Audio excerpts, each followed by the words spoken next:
Nie no, oczywiście w ogóle słyszeli, co teraz grają?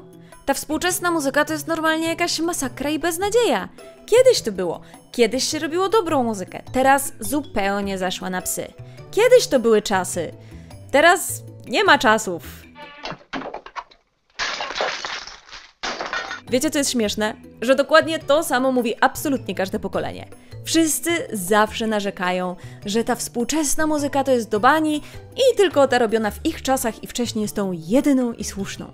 No to jak to jest? Czy muzyka kiedyś rzeczywiście była lepsza? Nazywam się Margo i witam Was w Muzie na szkle.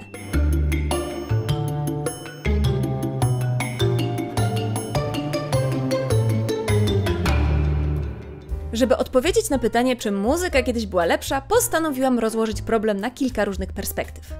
Po pierwsze, zawsze była lepsza i gorsza muzyka, ale tę lepszą zapamiętaliśmy. Jak spojrzycie w historię muzyki, to wychodzą z niej niesamowite, piękne, skomplikowane, przełomowe i chwytające za serce utwory. Mamy wspaniałych kompozytorów, muzycznych mistrzów i geniuszy. Wyobrażacie sobie świat, w którym współczesne hity to na przykład symfonie Beethovena albo balety Czajkowskiego? No nic dziwnego, że wydaje nam się, że to był czas tej lepszej muzyki. No właśnie, wydaje nam się. Czy myślicie, że przez całą epokę klasycyzmu to żył tylko Haydn, Mozart i Beethoven, a Czajkowski obstawiał wszystkie produkcje baletowe? Albo że jedyne utwory w baroku pisali Bach, Vivaldi i Händel? What does that have to do with it? No. He's got a point. Wiadomo, że było na pewno mniej twórców muzyki niż teraz, no ale nie aż tak. We wszystkich czasach i w każdej epoce było mnóstwo wspaniałych, dobrych, takich se i beznadziejnych kompozytorów. To jest zupełnie normalne, że z czasem historia zapomina o tym, co nie było wspaniałe albo przełomowe. Tak samo jest przecież nawet ze współczesną muzyką popularną. Większości utworów, które były grane choćby 5 lat temu, w ogóle się nie pamięta. Zostają te, które były A tak swoją drogą, to słuchanie dawnej muzyki jest całkiem nową sprawą. Taka moda zaczęła się w XIX wieku, jak zaczęto odkopywać stare nuty, a później jak można było muzykę nagrywać i słuchać bez żywego wykonawcy.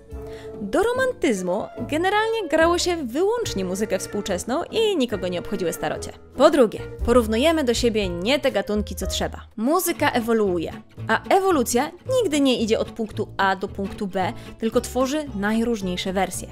Jest trochę jak drzewo, gdzie wszystko nam się coraz bardziej rozgałęzia. I chociaż coś może mieć wspólną historię jak dinozaury, to teraz trochę głupio jest porównywać kurczaki do krokodyli, nie? Więc jeśli bierzemy za źródło popularnej muzyki to, co się akurat kręci w radiu, no to może się wydawać, że muzyka oszalała. Ale jednocześnie zapominamy, że jest coś takiego jak trendy i w różnych latach były popularne różne style. Oczywiście, że jeśli byliśmy fanami klasycznego rocka i nagle będzie nam się wydawać, że ten rock zmienił się w muzykę elektroniczną albo nie daj Boże EDM, to będzie wyglądało jak upadek kultury. That's not music. That's EDM. No ale to nie tak działa. To trzeba starego rocka porównać do współczesnego. I dobra, ja wiem, że ktoś powie, ale gdzie Elvis Presley, a gdzie Miley Cyrus? No to znowu, to nie te same gatunki, bo gatunki też należą do pewnych czasów. Po trzecie, kto ocenia, czy muzyka jest dobra? Może od tego trzeba było w ogóle zacząć, ale jak można oceniać, czy muzyka jest lepsza od innej? Muzyka jest bardzo indywidualną sprawą i nawet przyjmując jakieś granice poprawnego wykonania, chociaż i z tym bym polemizowała, no ale na przykład ktoś nie fałszuje i trafia naraz w takcie, to jest tutaj jakiś powód do tworzenia tej muzyki i jej słuchania. Muzyka ma zawsze jakiś cel i zwykle te cele są różne w zależności od czasów, w jakich się znajdujemy. W czasie wojny na przykład było mnóstwo piosenek żołnierskich, takich mocno pokrzepiających czy dających nadzieję, które ludziom były potrzebne. Jakby ktoś wam teraz coś takiego rzucił w RMF-ce, to raczej by was nie zainteresowało. Czemu? Bo teraz są inne potrzeby. What do you want?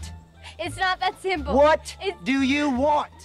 I tak, były przeprowadzone badania nad skomplikowaniem muzyki, które wyraźnie pokazały, że od lat 50. kompozycje, które były w Billboard Top 5, uległy uproszczeniu i pod względem melodii, i harmonii czy tekstów. To jest oczywiście w dużej mierze wpływ komercjalizacji muzyki, łatwości w jej tworzeniu i popularyzacji w mediach, w tym w social mediach. Ale czy to sprawia, że muzyka jest gorsza?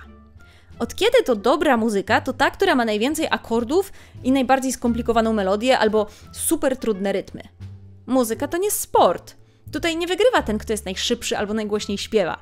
Jeśli już chcemy koniecznie przyczepić łatkę dobra do muzyki, to powiedziałabym, że to ta, która porusza. Emotional damage. A to potrzebuje znacznie więcej niż matematycznie wyliczonych danych.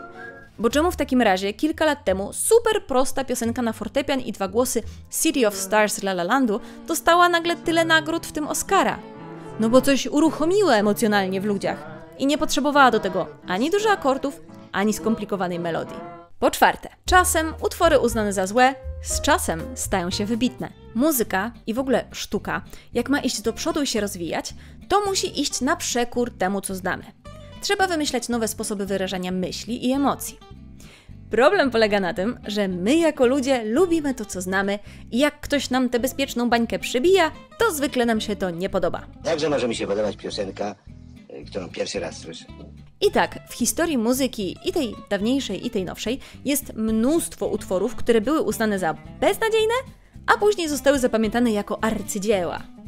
Ostatnio w odcinku Klasyczne kontrowersje opowiadałam Wam o tych poważnych przykładach, jak Świętowiosny Strawińskiego, które tak się nie spodobało publiczności, że ludzie na widowni zaczęli się tłuc podczas premiery.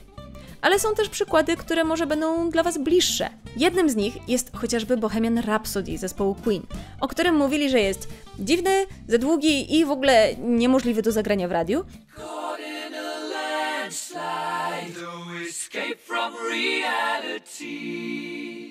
A teraz uważa się go za jedno z największych osiągnięć w historii muzyki popularnej. Także wiecie, to wszystko kwestia czasu i perspektywy. I teraz najważniejsza kwestia. Dorośli ludzie nie lubią nowej muzyki. Zostały przeprowadzone badania, które pokazały, że muzyka ma na nas największy wpływ, kiedy dojrzewamy, czyli w wieku około nastoletnim.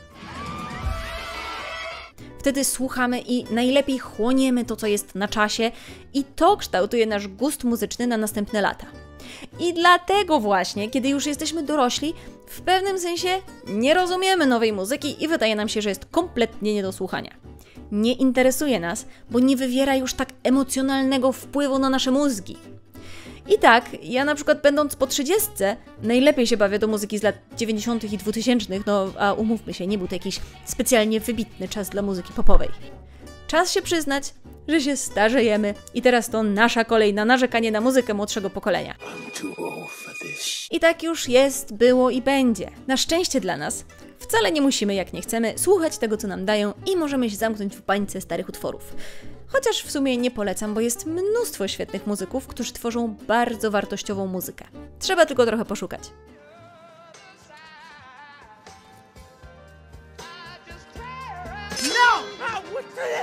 Jakie jest Wasze zdanie na ten temat? Czy uważacie, że muzyka nie ma przyszłości? A może wręcz przeciwnie, lubicie tylko nowości, a staroci nie tykacie? Dajcie znać w komentarzach, a przy okazji nie zapomnijcie zostawić łapki w górę i zasubskrybować kanału. Do zobaczenia!